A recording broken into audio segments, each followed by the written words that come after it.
whenever someone mentions anything related to Sanatana Dharma, the teachings of our sages, or messages from our scriptures, we often take a step back and postpone the very inquiry of human life. The demands of daily life often overshadow our spiritual aspirations. Spirituality isn't just a destination to reach. It's a journey that can enrich every moment, even amidst the chaos.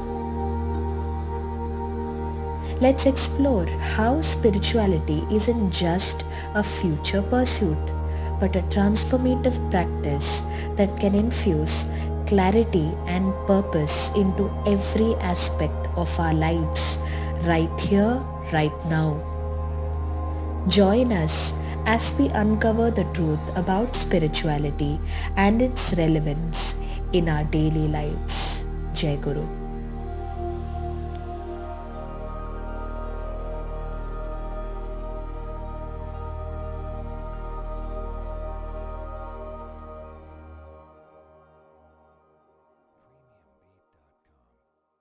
Jai Guru.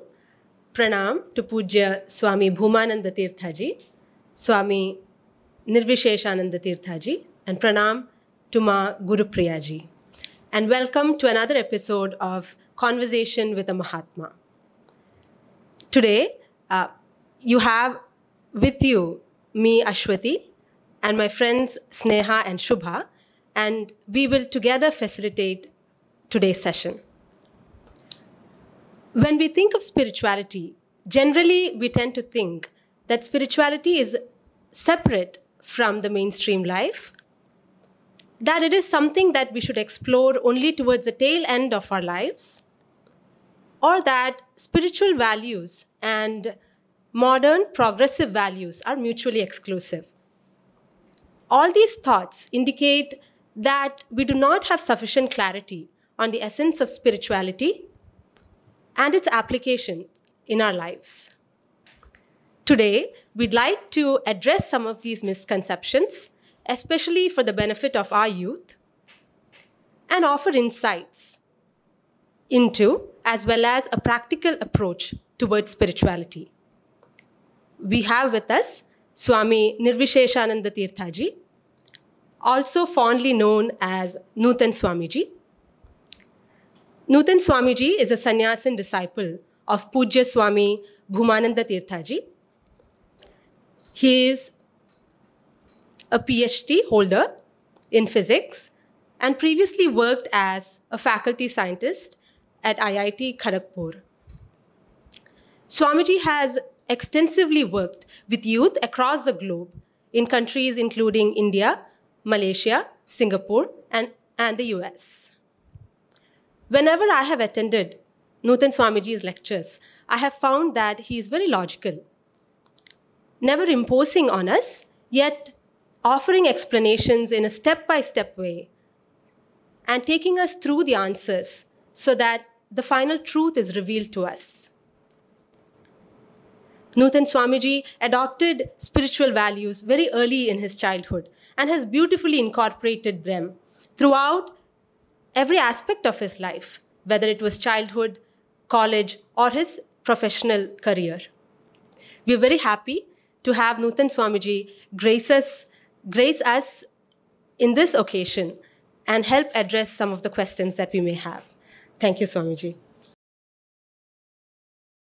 Vicharat tikshnatamethya dhih pashyati param padam dirgha samsara rogasya vicharo hi mahaushadham.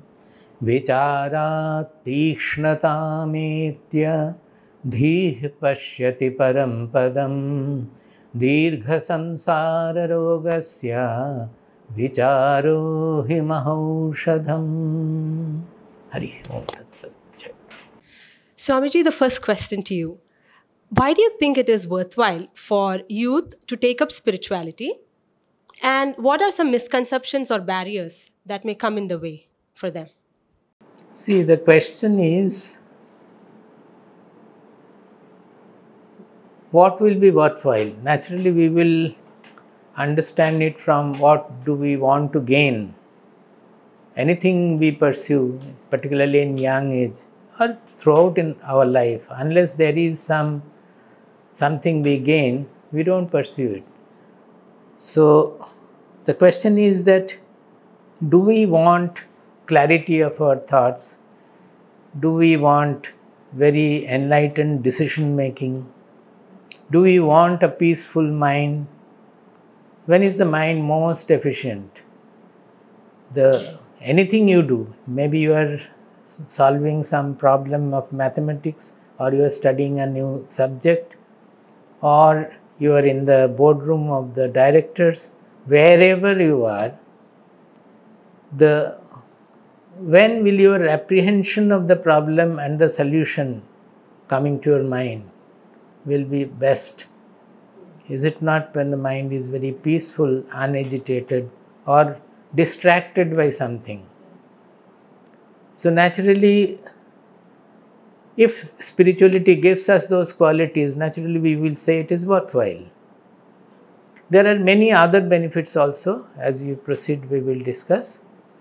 But the problem is that the misconceptions, as you are saying, that basic misconception is we have some strange idea about spirituality. That means we are not exposed to the proper spirituality.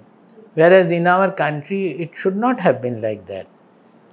Once in our country, the kind of scholarliness, the kind of knowledge, our country is given for knowledge. Knowledge is the culture of our country, wisdom and knowledge. The education system which was going on, even now also people think that that is the best possible education system. So, given all these things, why is it that we are having not a proper idea about spirituality? Most of the cases I have found that what people think, not only youngsters, everywhere, what people think is that spirituality is to deal with something otherworldly. That is, after the body falls, we have to reserve our heaven or mukti or whatever. Not only that, even before the body falls, still we are active in our profession. We don't think the time has come up to deal with spirituality or to study anything about it. So there is a genuine misconception about spirituality that it is not meant for living life. Is it not so? Otherwise, when we are youngest, we are child, at that time if somebody explains to us the benefit of spirituality, we will take it up right then, because it is for living a very good life. But people do not have that idea. Then other than that also, people have some mystic idea associated with spirituality, which is partly true, but truly speaking, nothing is mysticism. When our vision becomes very sharp and pure and penetrating, we know various things which others will miss because of their agitated mind, disturbed mind, desires occupying, various delusions covering the mind. So even in our case also, when we say something about a person and it comes true that what we said is correct, even devotees also take it as if I have it's a forecast. It is not really a vision of the buddhi, of the intelligence, of the intellect, or of our vision of life. So many things which are not mystic are given the idea about mysticism. And because of that, many people, various mystic ideas are deliberately put forward. Various magics are shown, magical things are demonstrated also, thinking that it will attract people, and people are attracted. Even so many times we travel, of late it has not happened over the last 5 years or so, but before that I used to find always the air hostess, after a few words, will come and show her hand to tell whether she will get married or whether she will have a very good life with the fiancé. Very strange. So we have to convince them that we are not But seeing your face, I can tell you what trouble you have. That is not because of any special sense, but your face, your way of talking, it shows us certain qualities about which we can tell you. If you want to know about it, I can tell. So that was the idea. Now I don't know why over the last many years it has not happened like that. But that is the standard idea, that the moment they see people in this dress, they immediately interpret it as something to do with otherworldly things, some mystic things, some extrasensory power. Whereas in our country, particularly this dress, the sannyasin's dress, we call it gerwa or ochre, it represents knowledge. It's a color of fire. So fire, we say jnana-agni, that means the fire of knowledge. What does the fire of knowledge do? It completely demolishes, completely burns off all the ignorance, delusion, everything. So knowledge has always been given the highest position in our country. But we don't know. We think that our country is given for worship, doing puja to Shiva temple, Vishnu temple, Devi temple, and going all over the temples. What do? There we pray something for our desire fulfillment. Is it not? So we do something. Maybe the thief is praying there, thinking that the policeman should not be able to catch me, and the police is praying, I should be able to catch the thief. Now, whom the deity will satisfy? So this is the way we consider spirituality. But the spirituality, this dress is meant for knowledge. A sannyasin, when he takes up sannyasa, that means renunciate, he is not supposed to even do any worship. So much is the strict guidance given. Before that, you have you have the upanayana, punol or so, and that is the right for doing some rituals, jajya and all. So before taking sannyasa, there is a homa. At the last ritual in life is viraja homam, it's called. Viraja means no further activity. Raja means which activity means desire motivated activity. That means after you renounce the world, there should not be any desire motivated activity. That means rituals are all yaga, jajna, they are all motivated by desires. So we have to burn the sacred thread in the homa there. And if those who have the shikha, the brahmacharis, they will have to put that also in the homakunda. That means no further connection with any worship, anything. Such is the guideline, such are the guidelines given in our scriptures. So it is meant for knowledge. Knowledge is the ultimate pursuit of human life. But there is a difference in the knowledge. This knowledge is not like the other knowledge, because all other knowledge is about something, you are knowing something different from you. Suppose I learned physics, it is about the world, which I am not. It's different. As I am seeing the world, we are exploring. So all the knowledges generally are for something different from me. Whereas spiritual knowledge is regarded about the knowledge about our own self. That is, who am I? What is the... I am always saying I. Through anything we do in life, we are using the word I. But truly speaking, nobody ever looks back and tries to find out that who am I? So generally we say that the spiritual exploration or discovery or pursuit starts with that inquiry, that who am I, and trying to know myself. So all the Shastras are written about our own identity. But because we don't know it, we first learn it from the Guru or from the Shastras or so. But finally, when we do the experiments as written in the Shastras, we realize the truth when we understand this is what I really am. So it is absolutely much more rational than science even. Because science also, it precludes right in the beginning, the fundamental postulate of objective science is that we will not inquire into the subject, we will only inquire into the object. Whereas spirituality, the rishis, they understood that by going behind the object, there is no solution. I have discussed about it in many other lectures, I am not going into the details. But you cannot find the final solution or the absolute truth by going into this cause and effect world. So let me find out who am I who is looking at the world. And they started looking within, looking inside to discover who am I. And that discovery led to the greatest discovery of the world. Because that, why I am saying greatest discovery, much greater than all scientific discoveries also. Because it's the last solution, ultimate solution for the individual life, a personal life, as well as for the society. Because it takes away all the problems of life, the competition, hatred, jealousy, or raga dvesha, we say, likes and dislikes. Everything goes when we know that I am the real truth in which the whole universe just appears to be. So that discovery itself sorts out all individual problems. And why am I saying social problems? Because society is a conglomeration of all the individuals.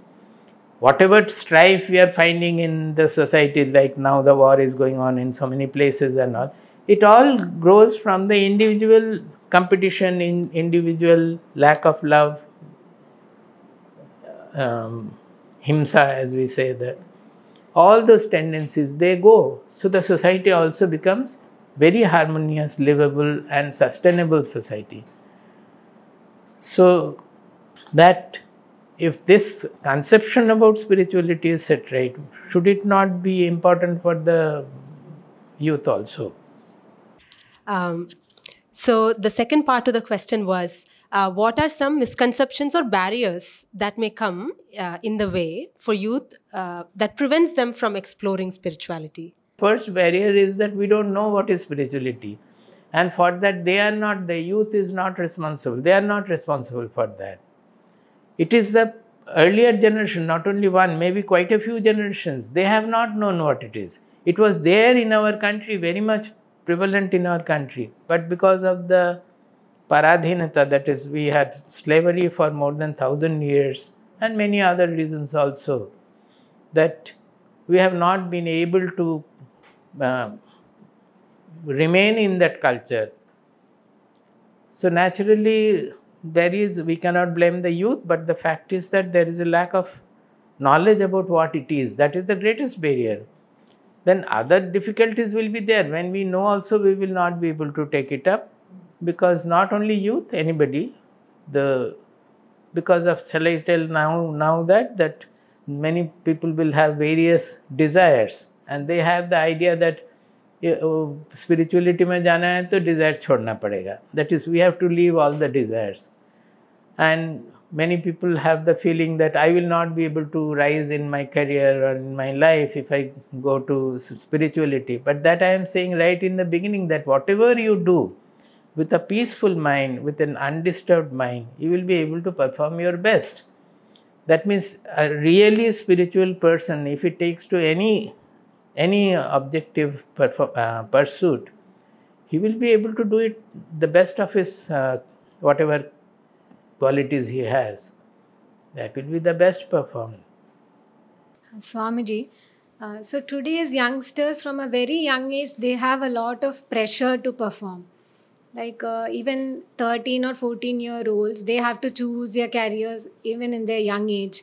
And then they need to crack the entrance exams. Then they have to choose their career. So there's a lot of peer pressure and a lot of money-making mentality. And in that, spirituality takes a backseat, because at each point of time, there is something to achieve, something to compare against with their peers. So what do you think about that?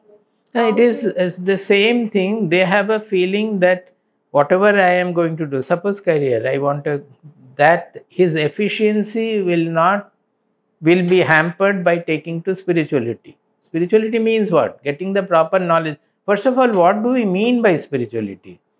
The spirituality is to know ourselves, in and out, threadbare, to know our mind, to know our intelligence, to know various hidden desires, positive and negative qualities, whatever we have within.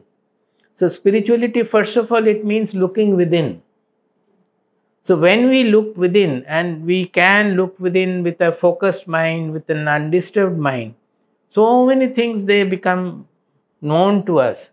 So we are able to discover so many things about ourselves.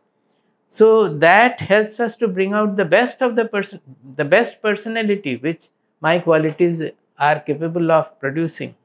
The best personality will come out of spirituality.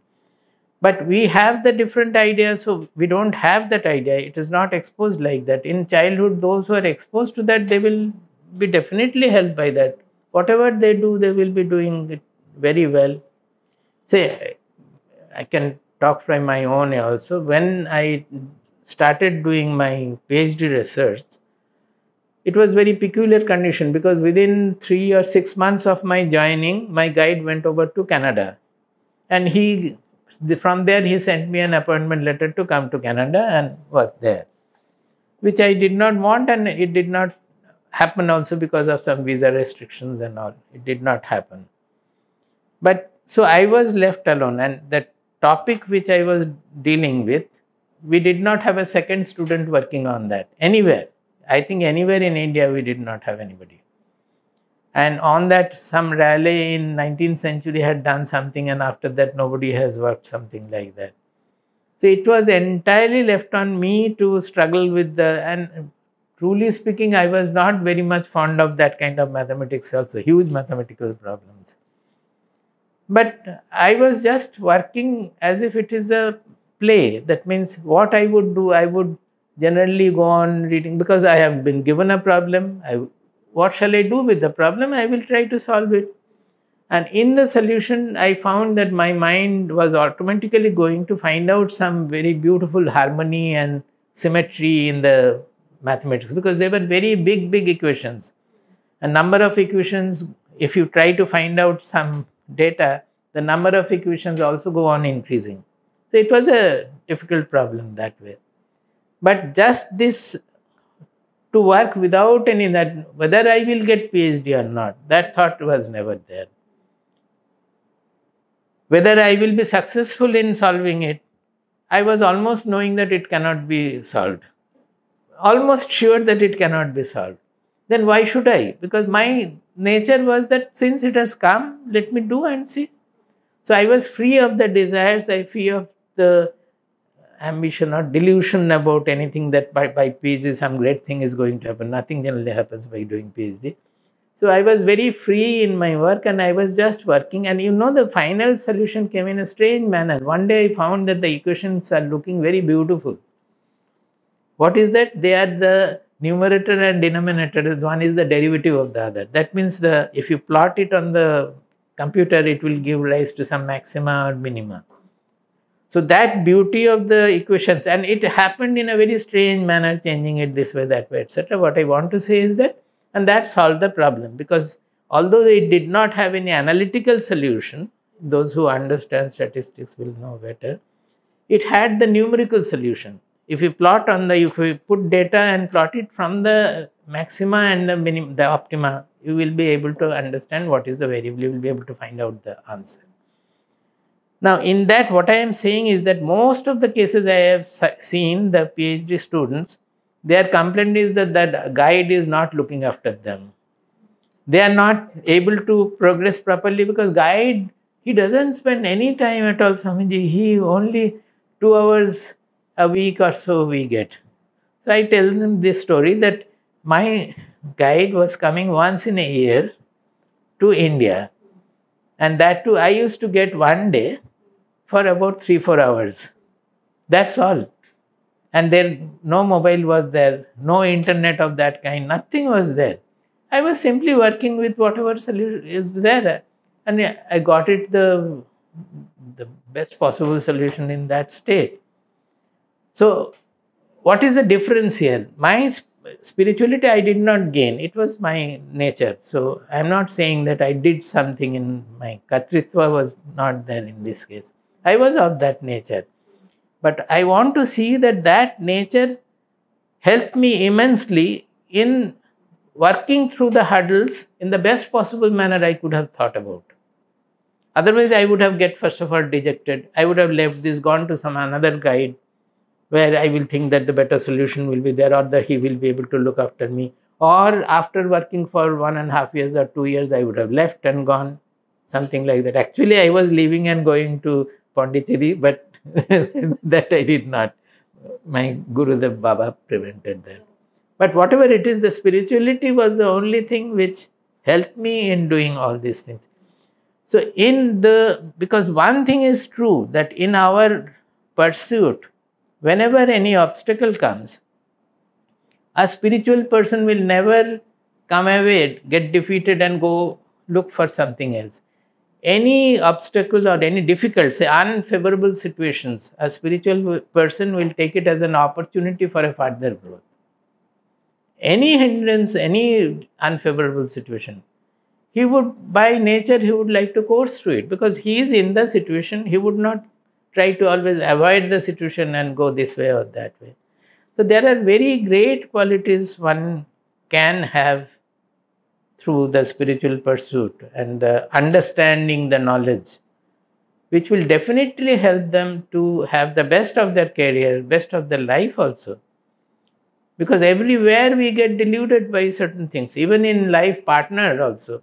People have attraction for, I can give another example here. These are very interesting examples. I know of a lady who was very enamored of IAS, that administrative service. So in marrying her daughter, she was only looking for IAS groom. So what happened is that whatever she should look as qualities for the groom, they had all taken the back seat, and she got one IAS and got her daughter married to him, but found it was absolutely a wrong decision. Now I know very well the decision. The main point was maybe her young age or somewhere long back, some impression about, I think it is her mama who was a great civil servant of British period. So that impression was hindering her taking an enlightened decision about the things, proper decision. And in such an important case of marrying her daughter, where we should see that they are harmonious, that the daughter will be looked after well, and so many other factors to be gone into, economic condition, various other things. Just becoming an IAS, you cannot become the best husband. So this is how the world is generally making us take wrong decisions and diverting our life. So spirituality, when we look at it properly, it always helps us to take the proper decisions. So should we not want it right from the beginning? Vichara tikshnatam dhihi pashyati parampadam. Dirgha samsara rogasya vicharohi mahaushadam. Vichara is the ultimate spirituality. Vichara is the highest spirituality. Although we don't know, we think that spirituality means going to the temple, having some faith in God. Actually, the real spiritual people need not have any faith in God at all. People may think that I am atheist. It is not so. A real knower of truth, you can call him atheist, you can call him faithful, anything you can call him. He need not believe in God at all, because he is only experimenting and finding out the truth, and when he discovers the truth, he is fulfilled. So he will not run after gods and goddesses or any rituals or anything at all. So vichara tikshnatam eti. Vichara means enlightened decision making. That means always discriminating between what is true, what is not, what is long term, what is short term, by which I will become happy in a long term manner. Suppose, why are we knowing that smoking is bad, still we are smoking?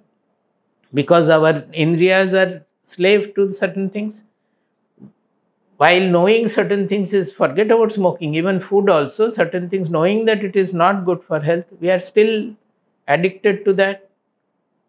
What is it? That the buddhi is telling us the real thing, but the mind is not able to follow, because the mind is slave to the senses, some tongue, taste or so. It is not only about one indriya, about all the indriyas we are slave to the sense. But does it lead us to the proper goal or direction? Unless we are able to win over this slavery, we will not be able to follow the right decision which our own buddhi is taking. So when our buddhi becomes freed of these taints, these delusions, then we will be able to understand what is the truth. And here they are saying that actually the ultimate truth dawns in him by the refinement of the intelligence. It is no more the original, the normal intelligence.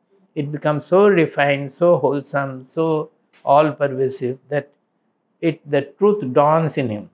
And dirgha samsara rogasya vicharohi mahaushadam. And this is the greatest medicine for the worldliness, disease of worldliness we suffer from. Worldliness means being slave to the attraction and repulsion to the various world objects and situations, which we always are. So this is, in real spirituality, this is highlighted most. Not only that, this is the main substance of spirituality. In Yoga Vasishtha Ramayana, it is said that it is Vasishtha Deva is preaching Rama, the king, to be king. And there what Vasishtha Deva is saying, that I am telling the whole world that Vichara is the only one. There is nothing called Daiva. Daiva means fate or so. Your fate you are creating with Vichara. You have to decide which way you will take. Always the nature has the two options. You look for the immediately pleasant, or you choose the whatever will be ultimately beneficial. The choice is yours. You cannot say that fate is there, that is why I chose this. Choice is always left to you, and it has to be chosen by your own intelligence. So, I am telling with two hands raised that Vichara is the only one, there is nothing called Daiva, but nobody is there to listen to me. Vasishtha Deva is saying in the Rama's period. So, here now it is any time in era of civilization, it will be like that only. People don't listen to it. But still, we in this scientific rational world, we will try to put it in the manner so that even children should be able to understand that this is where it is, where they are. Pranam Swamiji. So Swamiji, one of the most common barriers, especially amongst the youngsters, is that spirituality is something which is not very cool, and it is something that's to be pursued probably after retirement. And that's because they have a bucket list, like I want to do this, I want to probably travel the world, I want to acquire this. So the sense of enjoyment is very high, especially amongst the youngsters. And our scriptures are always talking about desire as the root cause of all the suffering and letting go of those desires. So, especially for youngsters, when the sense of enjoyment is at the highest, how do they let go of the personal desires, especially in the path of spirituality? And that is a very common barrier, because of which they don't want to come there. See, desires will not fall till we discover the redundancy of desire. That the desires are meaningless, it is redundant. Until we really understand and absorb that truth, the desires will not fall. Now, we always think that the scriptures are telling us to eliminate all the desires. It's not true. Our Hindu philosophy is resting on 4. It is called Purusharthas. Purushasya Artha means whatever we gain by our Paurusha, that means our willpower, effortfulness. In the life, whatever we gain by our effortfulness. We have to put some effort, otherwise we won't gain. So that is called Purushartha, that effort, our effort or the willpower is called Purushartha. Artha means by Paurusha, whatever we gain. Now there are 4, what is that? Brahmacharya, Garhasthya, Dharma, Artha, Kama, Moksha. The first is Dharma, then Artha, then Kama, then Moksha. So why did they put the Kama there? If they are always asking us to leave all enjoyment, should they put the Kama there? Kama is part of it. But again, here also I would like to say that the meaning is gone because of our slavery to the Western civilization also. The meaning, they are not separate. Dharma, Artha, Kama, Moksha, they are all integrated. They are 4-fold thing. What is that? First in life, you will learn what is dharma. Now again, what is dharma? Religion. It's not. What shall we do? In our constitution also, it has been translated as religion. It's not religion. Dharma means whatever, it is actually the law of sustenance of nature, the law of sustenance of our life. So dharma can never be avoided. Secular, if you say adharmic, there is no dharma, that means you are gone. There cannot be any society, there cannot be any life. We have to make our life, our desires, our ambitions or whatever we have, wishes, matching with the harmony, overall harmony of nature. Why a thief is not able to gain anything in life, so to say, finally? Because if you thieve properties from others, then will you like to be thieved by others? You won't. So you are doing something against the usual law of sustenance. You should live and you should let others also live properly, and your life should not be harmful to anybody.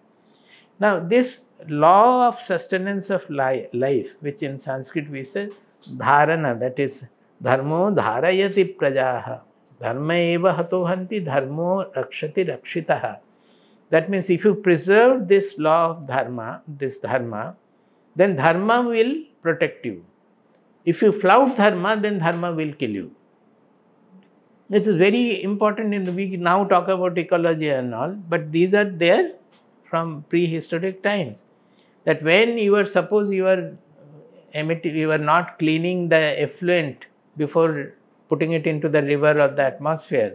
For what? Because you don't want to use the purifiers to save your investment and have more profit. Is it not?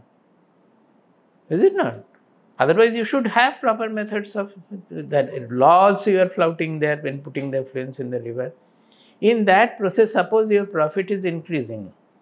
Now, by extra profit or so, what will you do finally? When you leave the body, or even before that, you will inherit your money to your children. But by breathing the polluted air and taking polluted water, their health has already got spoiled. At least if not the children, the grandchildren will be like that. Their health will be completely spoiled. But we are not able to have that vision. That's the true vision we are not having, because our mind is clouded by the wrong desire. We are perceiving something, we are holding some wrong desire which will be harmful for others. So the dharma lesson, the lesson of dharma is learning this law of sustenance, of life, of nature, of everything. So once you have learned the dharma, then you should take to artha. Only after graduating from the pathashala, from the Gurukula, you go for earning. Now, it is not that you go on earning anything you do, you take some corrupt practices and all. No.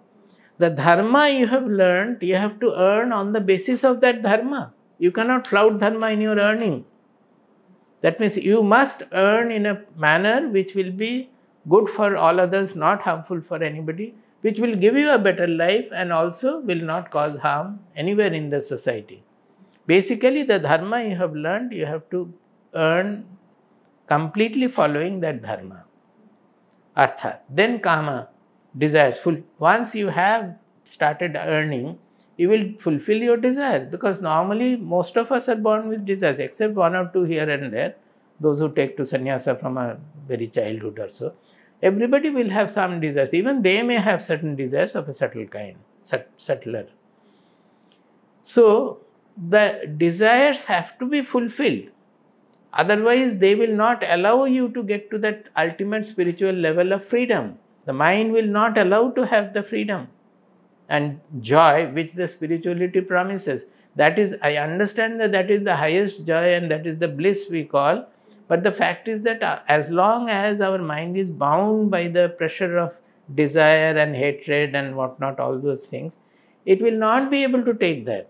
So the fundamental principle in our civilization has been live and outlive. Live, but don't live harmfully. Live on dharma. On the principles of dharma, you should fulfill your kama also. That is, all the rightful desires you should fulfill, taking recourse to taking on your base on dharma, not by flouting dharma anything. So what will happen if you, in a dharmic manner, you fulfill your desire? You will find, this is a great secret for people, but if you practice, you will find it is absolutely true that very soon the clutch of the desires will go. You will have outlived the desires. If we fulfill our desires properly in the dharmic manner, then very soon we will be able to outlive the desires. So kama, then when you outlive the desires, then you pursue for moksha. That is the freedom, the ultimate, whatever bondages you are suffering from, get rid of that. So our shastras are not saying that you will not fulfill your kama. You see in Ramayana everywhere, what are the people saying that Rama, you have to rule the country and everything, you fulfill your this desire, that desire, and you have to defeat everybody. All these what? The Kshatriyas, whatever desire they may have, they have to fulfill that. But it is not that by fulfilling the desire, your desire will go on increasing. If your base is not on dharma, then these desires will, just like pouring ghee in fire, the fire further. So your craving for that desire will go on further and further increase. So they had made the system in such a manner that based on this dharma, the first purushartha, we will live the life in a manner that we will live and outlive. Every step we will pursue our career and we will outlive that also. We will pursue even fame and outlive that. We pursue the kama and outlive that. This is a general course. In some cases, by learning dharma itself, they understand the redundance of the desire, that it is not going to fulfill me. Where lies the fulfillment? So I will take to the spiritual pursuit. There's very rare cases they take to that. We call them Naishthika Brahmacharya. Swamiji, we find that some wandering monks, they take to weeds and other drugs to still their mind. So it is said to give a samadhi-like experience for them. And Lord Shiva is also said to smoke weed. So maybe they are encouraged by that. Those who are smoking, they have pictured Lord Shiva like Lord Shiva's addiction is something else. So what is Swamiji's viewpoint on this? See, again here there is a misunderstanding. The same thing what I said right in the beginning, we understand spirituality is something otherworldly and all. So in the process, even samadhi also, when our base should be the shastras, which are there can be many shastras, but mainly the Upanishads and Bhagavad Gita, and you can take to Mahabharata, Srimad Bhagavatam and all the allied granthas. But basically it is said that the Prasthanatraya, that is the Upanishads, Bhagavad Gita and the Brahma Sutra. But Brahma Sutra is too difficult for general people. So we can say Upanishad and Bhagavad Gita. Now there, what are they in Srimad Bhagavatam, which is supposed to be the ultimate in Bhakti Shastra, they are clearly stated that which is inferior bhakti and which is superior bhakti. They are taking to any sort of addiction is condemned. Addiction means what? Right in the beginning you are becoming slave to that. You will not be able to get out of it. What in spirituality we are trying to do is to become master of ourselves, to get rid of all the clouding we have so that we can be absolutely free of everything. And here we are using some object, some material, something to make us absolutely slave to that. That not a single day we will be able to pass without that. And that is what for? That it is giving us some strange feeling. We say samadhi, samadhi can be various kinds. It can be of 48 kinds, 24 kinds and so many things. But it's nowhere near real samadhi where we get the knowledge of the truth. But addiction means, see, we have all mortgaged our intelligence. I don't know, in our country, we should think that what is spirituality for? The first step in spirituality is to look within. And look within for what? Understanding our mind, intelligence and whatever is there in them, hidden and all. And through that, finally to know who am I, who is beyond the mind, intelligence and everything. Who is the seer, who is the knower of the thoughts, knower of the intelligence, knower of the emotions, everything. So there is, if you, Bhagavad Gita that says that, Indriyani paranyahu, indriyebhya param manaha, manasastu parabuddhihi, yo buddhehe paratastu saha. The whole stage they have given. Indriyas, I accept that the Indriyas are very, very powerful. But know that the Indriyebhya param manaha, the mind is superior and stronger than the sense organs. Now, if we are given to, when we are becoming slave to any of the senses, be it some addicting something or so, some sense experience of dulling experience also, we are completely slave to the Indriyas. But they are saying by your mind you can win over the slavery of your senses, because the senses will not be able to work without the conjunction of the mind. When the mind is not connected to the senses, it will not feel the enjoyment, so it will not be able to work at all. So the way is to, why in their case the mind is not working on the senses? Because the mind is deluded. In the mind somebody has told, or somewhere they have got the idea that this is the highest state. And they are relishing that, and there may be some laziness also is that they don't want to pursue anything else. They get trapped by the whole thing. Normally we don't say anything about it because there are large number of people given to all these things, and as an experiment, very little experimenting is fine. That's not so. But finally, if we want the truth and nothing other than truth, we have to accept that it is to make us free completely. The mind, intelligence, emotions, the body, everything will be integrated and everything will feel the freedom of our soul. There, all these things are, whatever makes us slave are to be avoided. So we have to follow the scriptures, and they are very strict in saying that. See, in our country, Chaitanya Mahaprabhu was a great revolutionary. It's about 600 years, I don't know exactly, about 600 years back. He had led the first mass movement on the basis of Nama Sankirtana against the Muslim kings and all, and against the caste discrimination in our society. Both aims were there in the same, that in the Nama Sankirtana they used to do it where no restriction of caste will be there. So that was a society with lot of caste discrimination and all. So the Pandits also got annoyed with him. It is said that they conspired with the Nawab and tried to kill him and all, throw him out. But what happened is that the whole movement was based on Nama Sankirtana. And very soon after his death, within maybe 30, 40 years or 20 years, they say generally 20 years, there were many factions quarreling with each other and all are Vaishnavites, all are Chaitanya Mahaprabhu's stream. And there was lot of corruption also in that. In many cases it happened like that. So Vivekananda said that Mahaprabhu led the great movement. There is no comparison to that.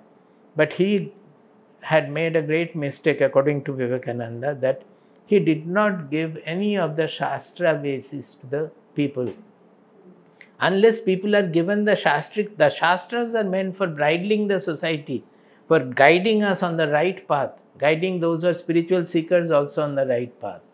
Otherwise, we will deviate in various ways. Nobody will be there to correct. It is the Shastra, and let them see the Shastras, how it is described. All states of bhakti is defined there clearly.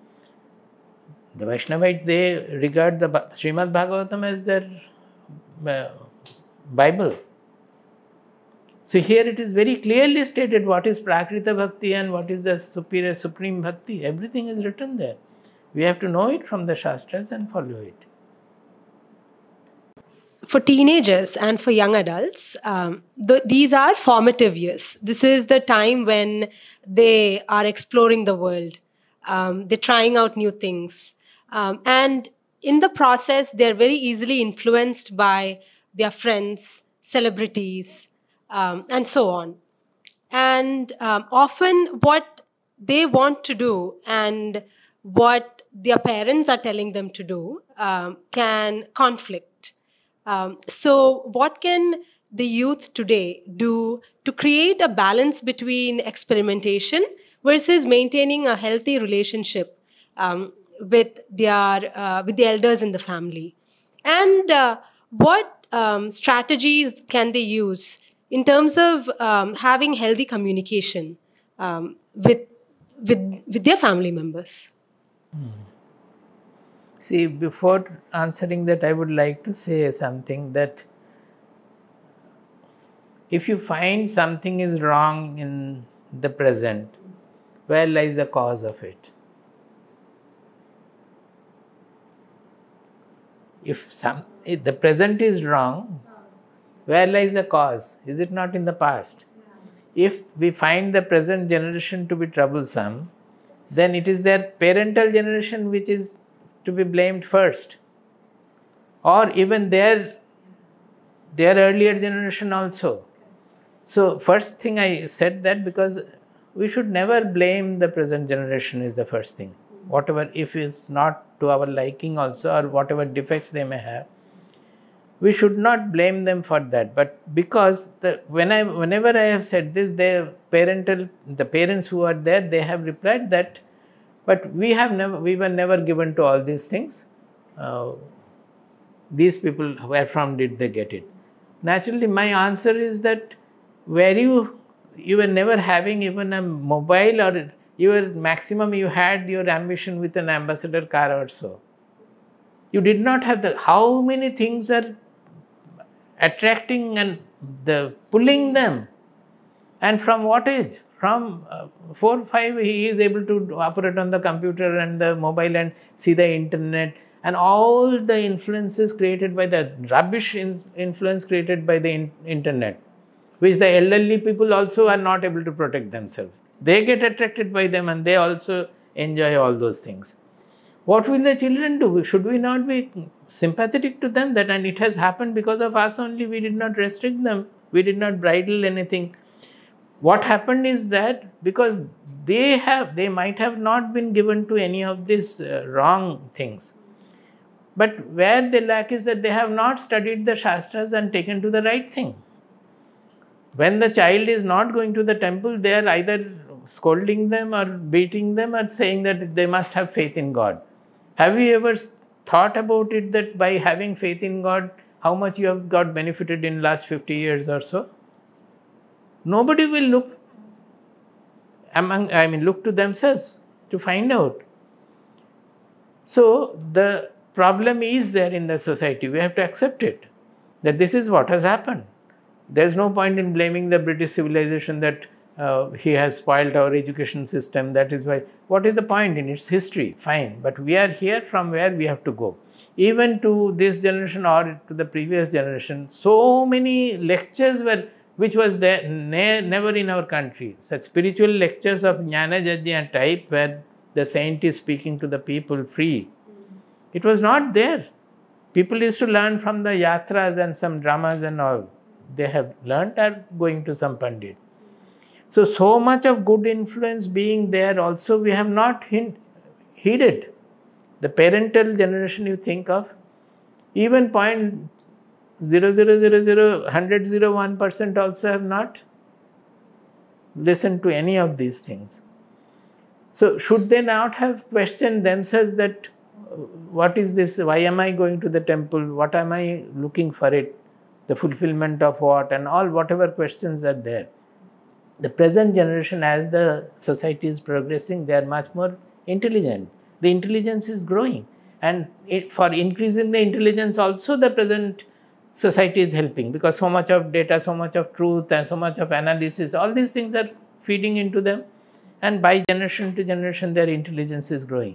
So the foolish parents would not have inquired into everything and got that I have to go to the temple in front every morning after taking bath in the pond, and I will put 100 Surya Namaskaras and then come back, and fine for them.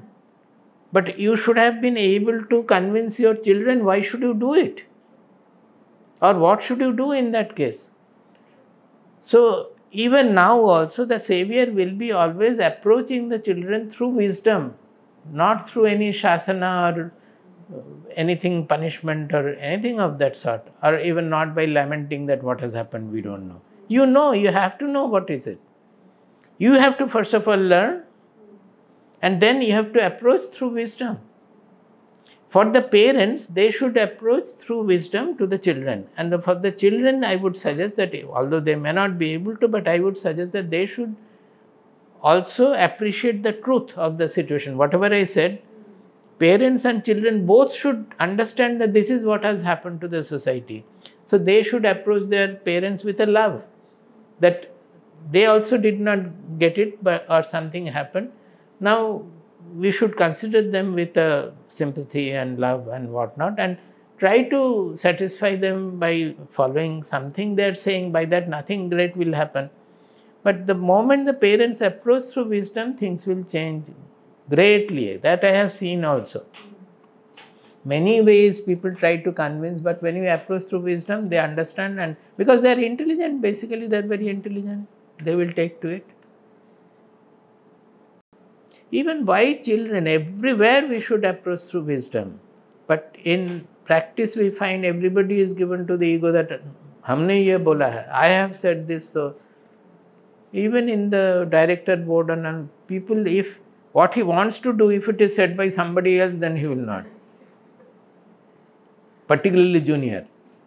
The right thing suggestion has come from the junior, but because it is from the junior, he will be against it. These are all problems of the ego. So as people take to spirituality, all this ego and everything should be sublimated if they take to the vichara properly. That what is the benefit of it? The approach should be what is our most excellent state of performance and all. Is it not the peaceful mind? Is it not the very open, accepting, understanding, impersonal mind, impartial mind? Once we start appreciating those things, spend time on it, things will be improving. So Swamiji, for any youngster who has decided to enter the path of spirituality, today there are a lot of options that are available. So somebody is talking about power yoga, somebody is talking about meditation.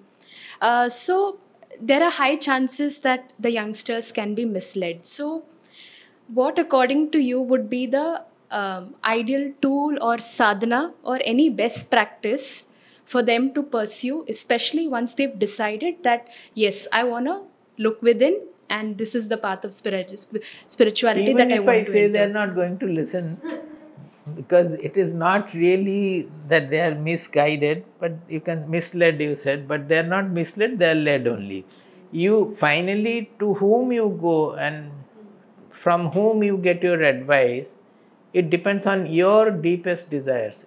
The deepest hidden desires of our mind that take us there. Suppose there is an attraction for only some extra power, magical power or so, you will flock to where there is a scope of that.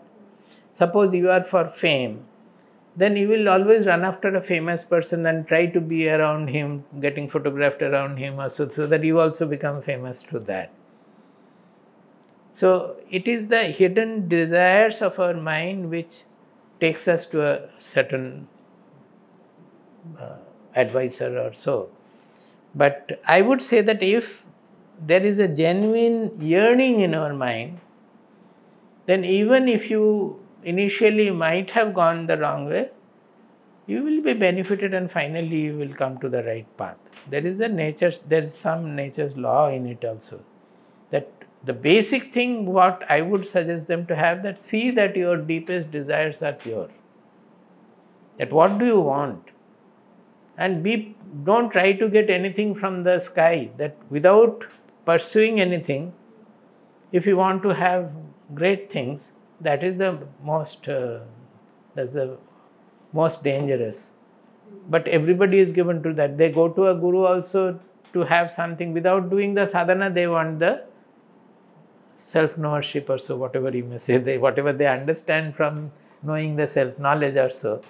Then after some time, they find that nothing has happened. Another guru has come who appears to be much more powerful. Just by touch, he is giving us samadhi and all. They will run again there. But there also, they will not pursue the sadhana. The question is that if we are sincere, if we are true to our deepest desires, there could be other extraneous desires which may come often to misguide us, which may interfere. But if the deepest desires are pure and we want that alone and we are sincere in our approach, then nobody will be going the wrong way. I think nature has its own, just like a river, how many times it goes here, there. But the rivers which are finally reaching the sea, it is because of the force of their tendency. It's in nature's case. In our case, that force comes from within. Even suppose there are 5 gurus who are equally great and no such corruption, nothing is there. Then also you will find that some people will go to A, some people will go to B, some people will go to C. It is because of the natural inherent tendencies that some people will, you can say the frequency matching, that kind of a thing. That difference will always be there. So people will go to a person depending on their who is vibrating. If it is just a frequency matching, it is fine. But if you are going to get something without doing anything, then that is the wrong path. That we should not expect.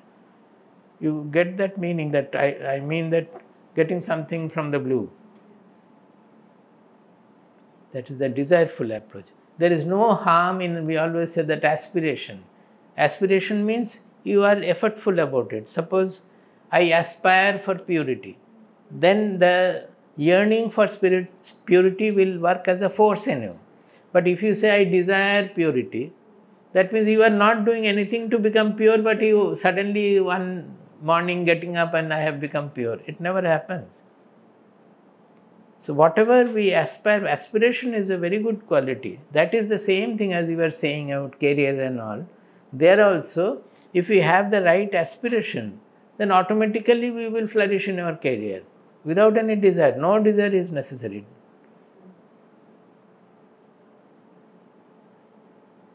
Desire is where there is a time gap.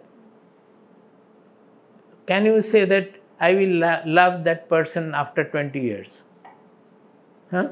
Is it meaningful? Why? Because love is a force working from within. But you can say that after 10 years I will go to USA. That you can say. That desire is fine. But anything related to our personality, it has to be an aspiration, not a desire. Even self-realization also, I often say from the platform that it is mostly a desire. That people don't want to become the self or to realize the self. What they want is to be known as a self-realized person. People can look into themselves, it is very true. Because we have glorified the self-realized people so much that just like becoming a great professional or a rich person or a great industrialist, we want to become a great knower also. It's a desire, it's not an aspiration. When it is aspiration, we walk on the path of that. And it is the self which always inspires us, further invigorates us, and every step of the path we become more and more, we come closer and closer to self-realization. It's not a one-time goal that after 20 years I will become self-realized. Every moment we will move through, we will progress to that. We will expand to that truth.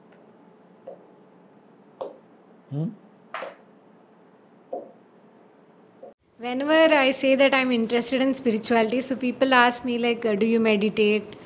For how much time do you meditate? And then how do you control your thoughts? So that is my next question. So what is the importance of meditation in spirituality and how do we pursue it? And many people give up meditation because they think that they cannot control their thoughts. So they have some misconceptions about meditation. First of all, there are many aspects of meditation. What is meditation? Everybody will have some concept that it is focusing our mind somewhere, is it not? Even those who are doing Tratak and all the focusing outside. But the focusing the mind, that I think is common in meditation, mostly what people do. Finally, we say that it is not focusing, but it is completely renouncing and becoming effortless. But initially, people would like to have that. Now, in such cases also, in the childhood, anybody, if he tries, that will normally the world is making our mind divergent, is it not? Attracting and repelling, so many things, so throughout the day we are doing it. So the mind is constantly distracted by all the things. So the purpose of meditation, if at all in the beginning, is to make the divergent mind convergent. To take away from all the attraction, repulsions of throughout the day what we are interacting with, and focus it on something at least, so that the mind becomes convergent. Because the convergent mind has got great power in discovering something, working something. It wins over many of the sense attractions, repulsions. The power of the mind increases. So actually the one great purpose of meditation is to know our mind, know our intelligence. What are the potentials? There's immense potential in the mind. We can do anything, but we don't know. That is why we are becoming slave to small things. So meditation is actually looking within silently so that we discover what is there inside. But when it comes finally to Vedantic meditation, there the meditation, it is called Dhyana Yoga, as we were studying in Kaivalya. That Shraddha Bhakti Dhyana Yoga Davaihi. Dhyana Yoga means the meditation, Dhyana means meditation, which leads to yoga. Yoga means the fusion or unification of what? In one sense, it is the small egoistic identity that I think always I am, that getting dissolved into the transcendental identity which is one for everything. We call it infinite universal identity, you can say, but truly it is transcendental. That is the small constricted egoistic identity losing its limitation and getting dissolved, just like the river meeting the sea. You no longer understand where is the river, it has become sea. Like that, in spirituality also, the I becomes the Brahman, as we say. So the ultimate goal of meditation, particularly Vedantic meditation, is to realize the self, you may say, or Samadhi means it is Nirvikalpa Samadhi, or it is called Jnana Samadhi. There are various ways of understanding these things. There are books also where it is written elaborately. But it is finally to get the complete freedom, that knowing that there is nothing other than me, the whole universe is appearing in me, that knowledge. So it is called Jnana Samadhi also, that the knowledge gets completely consolidated. It's a first-hand discovery, which I said the greatest discovery of mankind as ever we can think of, knowing that I am everything, which we call Aham Brahmasmi also. That is the ultimate aim of meditation. But in the process we discover many things. Suppose when we are able to go really within and forget the world, we will find that the joy we were looking for, everything we do to become happy, is it not? Everywhere, everything we are doing to get some result, but if you follow it, you will find that finally by that result we would like to become happy. So when we discovered that the joy is actually always there within us, it's a natural outflow from within, then you will not, naturally you will not run after it for joy anything. You may do many things, you go on doing everything which you can do and the society needs. But you will never be deluded that by getting more money I will be happy.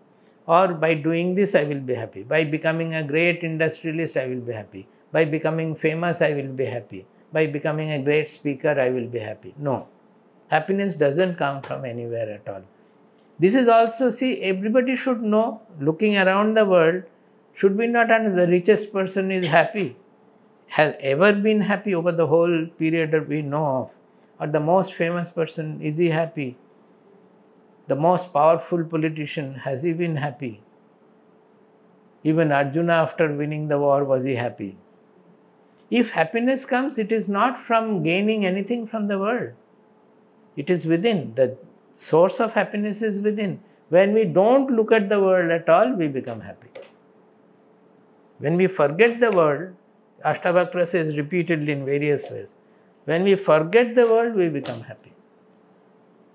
So happiness is within. How will you know? I may tell you, and you may accept by the, if I present logically, you accept. Because I will say that, oh, you have gone to a beautiful scenery you are seeing, and you are very happy. Say ocean, your first time in life you are standing on the beach. Oh, so vast, the other side is not seen at all, and it is meeting the sky. So naturally your mind will become vast. You are very happy. Right that moment the news comes that you have lost your job, or you have lost somebody very fond of you, who you are fond of. Immediately the mind will collapse, is it not so?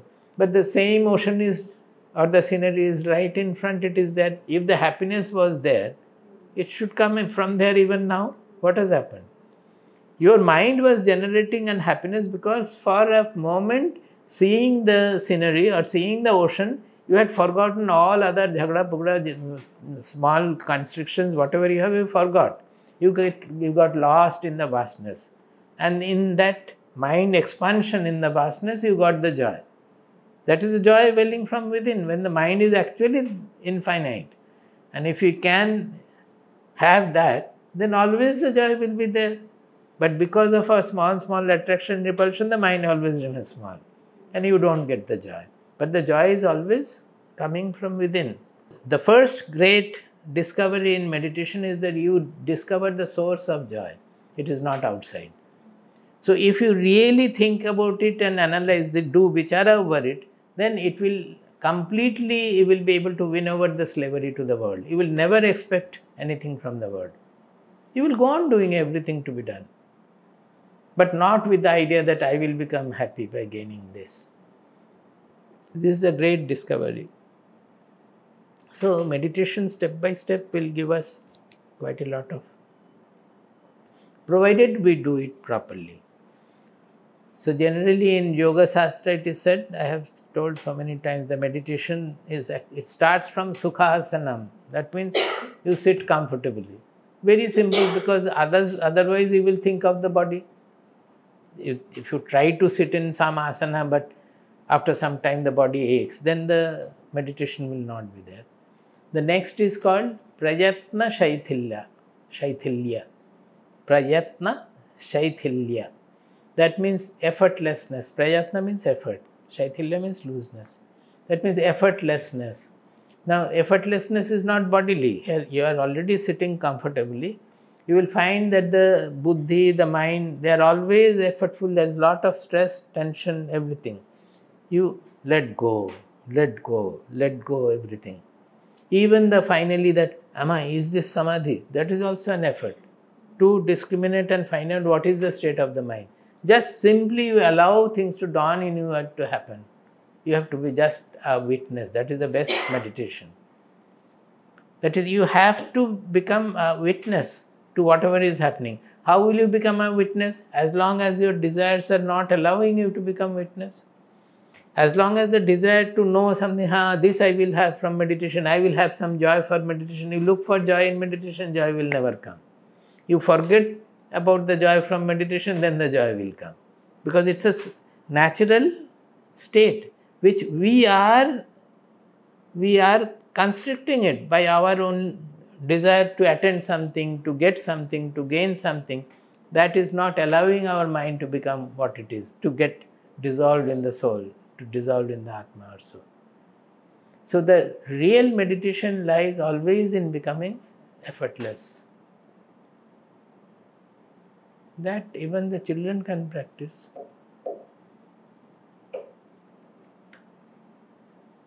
All the greatest discoveries come when the mind is effortless, buddhi is effortless.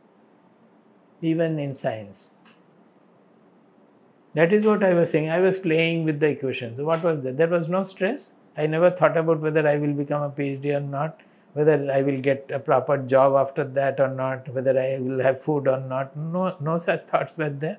So it's a free, effortless state. So the best things dawn there. You will find in many of the discoveries, maybe the scientist has been working for years on it.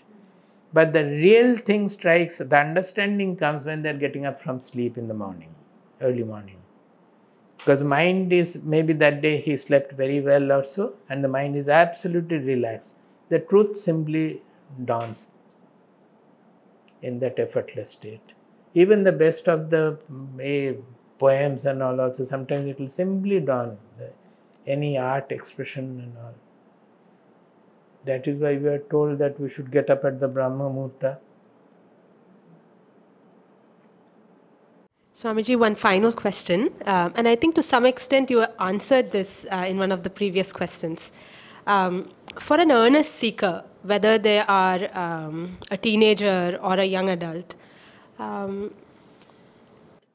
at some point they may seek out mentorship and guidance through a guru, and it is always better that they find somebody earlier, because the guidance that they could receive lifelong could be very valuable.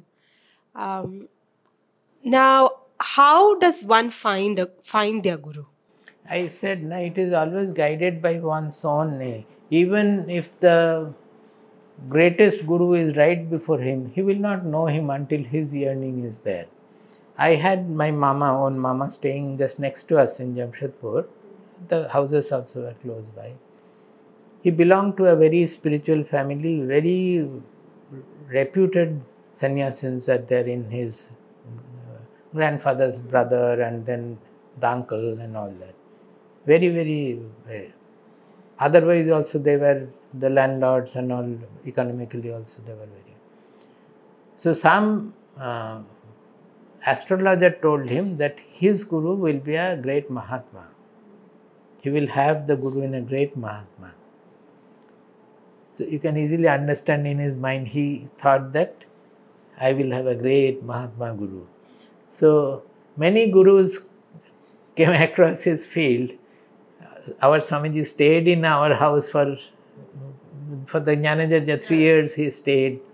He was there, right there, but he could not believe that my brother-in-law's guru will be a Mahatma, or my nephew's guru can be a Mahatma, because that is very insulting for him.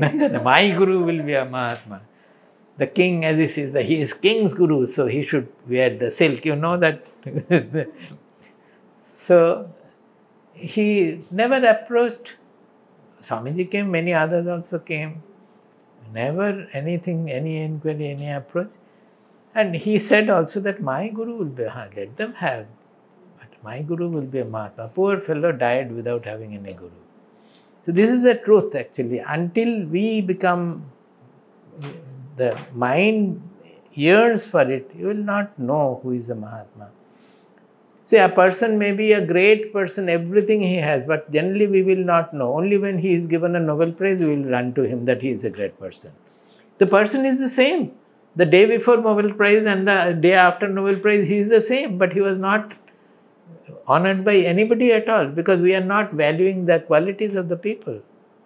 And for a person who values the quality, how does it matter whether his guru has got Nobel Prize or not? It doesn't matter anything. I know that he was very great. He could have any time be given.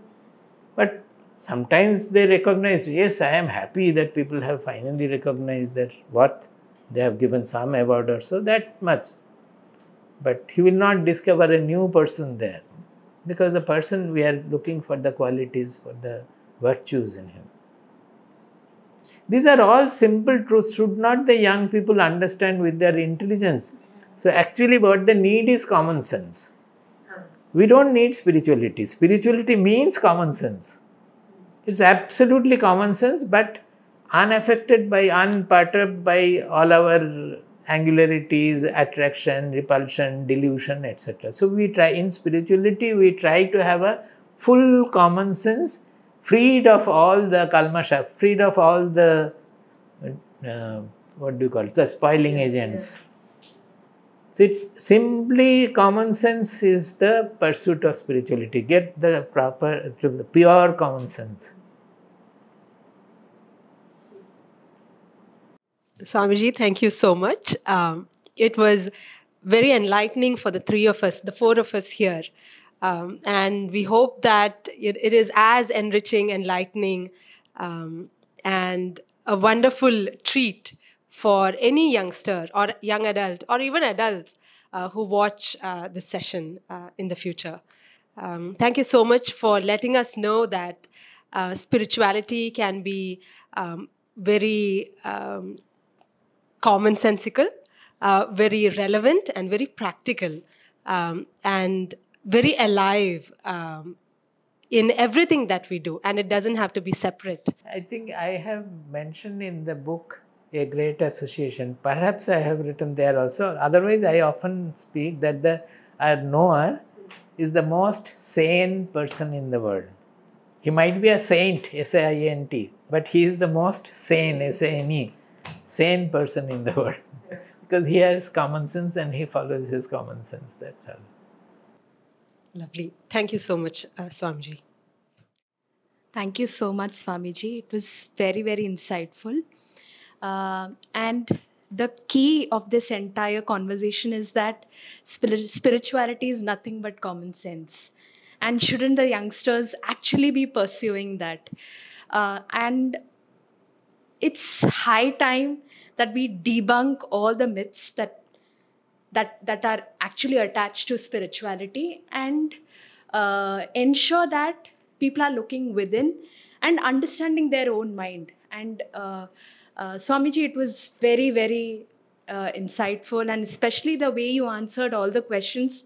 It was wonderful, and I really hope from the bottom of my heart that any youngster who is listening to this should really listen to the whole podcast and at the same time do vichara. Vichara hi maha aushadam. So that is key. So thank you so much, Swamiji. It was very, very insightful.